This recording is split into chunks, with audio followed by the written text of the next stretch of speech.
Hello everyone, my name is Daneja Long and I will be doing a brief educational session for a member of my family.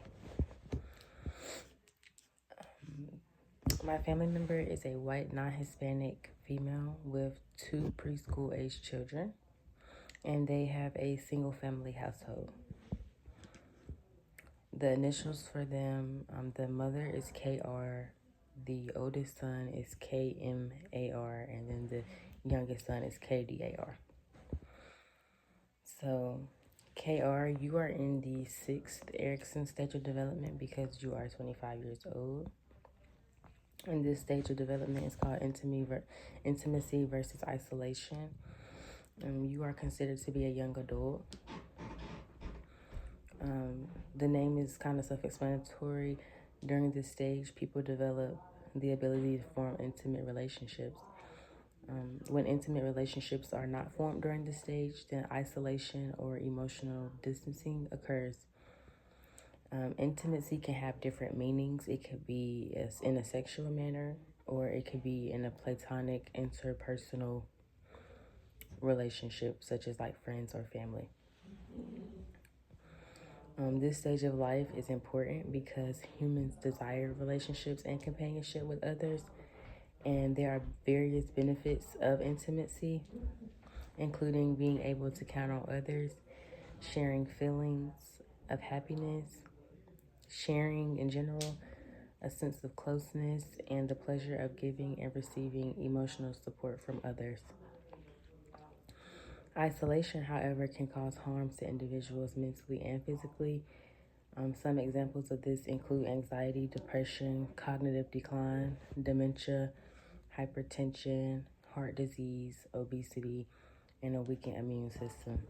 This makes sense because, as I said before, humans are social creatures. So when we're not forming interpersonal relationships with others, then it can be detrimental to our health.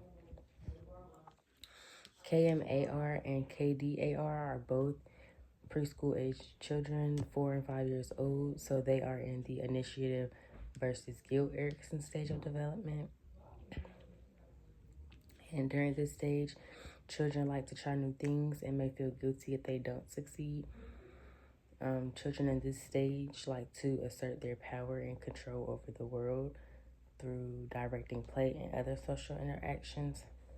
They love to explore. It is important for parents to provide support, safety, guidance, and understanding during this time. Again, during this stage, it's between 3 and 5 years old, so they are gaining autonomy over their own body, their own capabilities. They want to try new things. They tend to get into a lot of things, so that's why it's important for parents to just be aware and alert, but also be supportive during this time because this is a normal part of development. I also have some education to provide to KR, the mother, because she's a single mother. And as we know, it's proven that 2-parent households fare better than economically, statistically, mentally, physically better than 1-parent households, whether that be mother or father. According to Kim and Kim 2020, single mothers tend to have a lower quality of life compared to mothers who are married.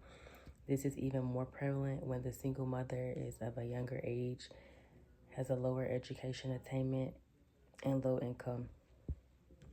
Residential instability, alcohol-related problems, depressive symptoms, increased stress levels, and suicidal ideation are all issues that are negatively associated with the quality of life of single mothers.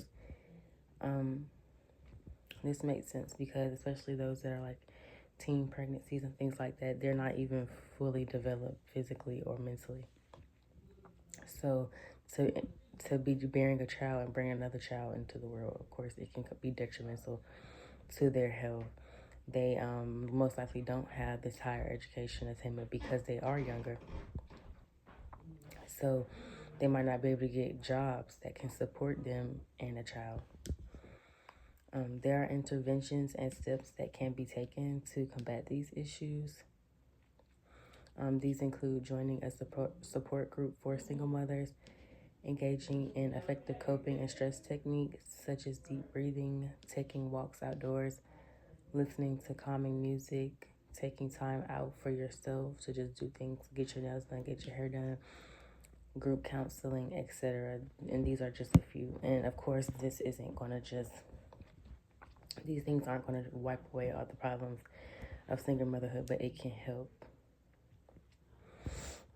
There were a few disease processes that are prevalent in this family that include epilepsy, obesity, hypertension, and COPD. I will go into detail about what these diseases are, some causes of them, and some interventions and ways to treat. So epilepsy is something that KMAR suffers with, and he's been dealing with this since he was about 2 years old. I was actually there when he had his first episode. It's a chronic disease of the brain characterized by persistent predisposition to generate seizures provoked by any immediate central nervous system insult. The prevalence and incidence of epilepsy is higher in men, and he is a male. And focal seizures are more common than generalized seizures, both in men and women. Seizures can be frightening for not only the individual experiencing them, but also for parents and caregivers, family members, and those who may witness them happening. Because again, it's out of anyone's control. There might be certain triggers or like an aura before, but for the most part, it just happens and no one knows why. It's important for individuals, parents, teachers, and loved ones to be knowledgeable on what to do in the event that a seizure occurs. Hazards and threats to safety should be removed. And the individual should be lied down softly and placed on their side. A common misconception for people who have seizures is that you should put a spoon or a tongue blade in their mouth to stop them from swallowing their tongue or choking. And this has been proven to actually be wrong. It can actually cause aspiration or choking in an individual. You should not put anything in their mouth. You should just lie them on their side. Also, once this is done, call 911 immediately. KR is pretty knowledgeable on these things because her son has been dealing with this for some years now, and she has actually joined a support group for parents of children diagnosed with epilepsy.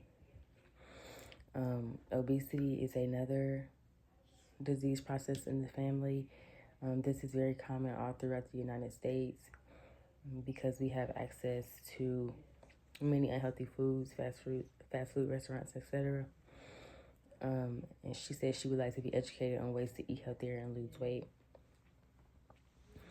Again, obesity can be due to unhealthy food choices such as fast food restaurants. We know it's like you can go outside and you see a fast food restaurant on every corner.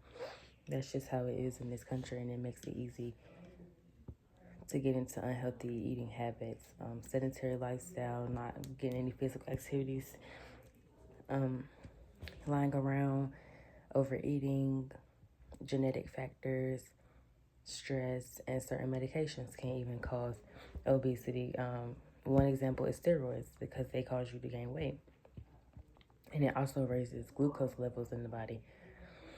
Ways to combat obesity are to engage in regular physical activity, eat fresh fruits, vegetables, and grains, get adequate sleep, avoid processed foods, manage stress, seek guidance from a healthcare professional, dietary counseling, and in some cases, medication or surgery. Healthy foods that you and your family can consume include fruits, vegetables, grains, nuts, seeds, legumes, yogurt, salmon, eggs, and dark chocolate. So just getting outside and exercising for 60 to 90 minutes a day. It don't have to be anything vigorous. You can walk. do some aerobic exercises, you know, just something to keep yourself active, not just being stagnant, staying in the same place, not moving, because that can be easier to lead to obesity. Managing stress, you know, sometimes when we get stressed, we might overeat, not getting enough sleep. A lot of people don't realize that when we don't get enough sleep, it has a lot of negative effects on our health in different areas. Processed foods, they just have so much sodium, and it's just not healthy for you. And then the foods we eat are definitely important. Hypertension, which is high blood pressure, is another disease process in the family. There can be many things that lead to hypertension, such as stress, heart disease, obesity, other comorbidities, unhealthy diet, smoking, physical inactivity, and excessive alcohol consumption. It can be treated with medication, exercise, cessation of smoking and alcohol, eating a healthy, balanced diet, and effectively managing stress. A lot of different, as I said before, a lot of different things can lead to high blood pressure. Smoking, it just messes up the structure of our blood vessels and our heart, lungs. It's just not healthy for us. Excessive alcohol is another one. Comorbidities, if you're not familiar with that term, it means that someone has more than one condition. Like, for instance, if they were to have asthma and then have hypertension, that is a comorbidity because they have more than one condition. Chronic obstructive pulmonary disease is another disease process in this family. Is commonly known as COPD. And COPD is primarily caused by long-term exposure to lung irritants such as cigarette smoking. But there are other factors that can lead to COPD, which include secondhand smoke, air pollution, occupational dust and fumes, repeated respiratory infections, older age, and genetics. So we all know that cigarette smoking is really bad. It's very preventable, but it leads to so many different negative health outcomes for people. And it's legal just like alcohol. In my opinion, it should be like illegal just like heroin or cocaine and stuff like that, because it is.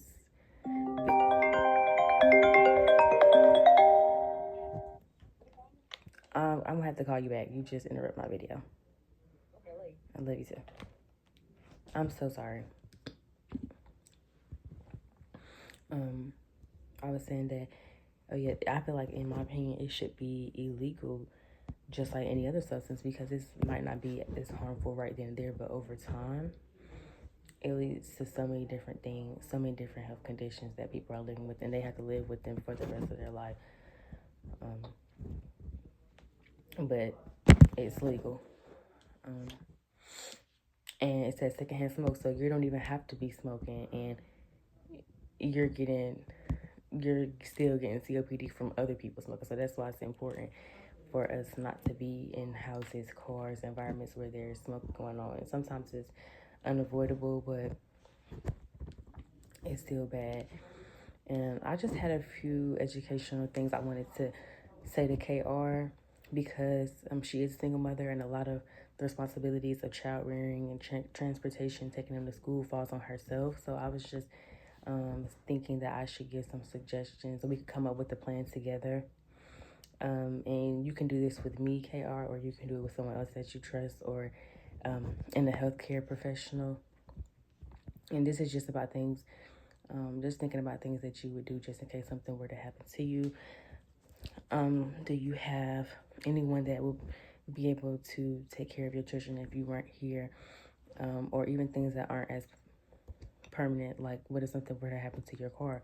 How are you getting to work, and how are your children getting to school? How are you getting to the grocery store and things like that? So if we could develop a plan together, I think that would be great. And just so you could be prepared and have a plan in place if these things were to happen, because life is unexpected as we know it. But thank you all.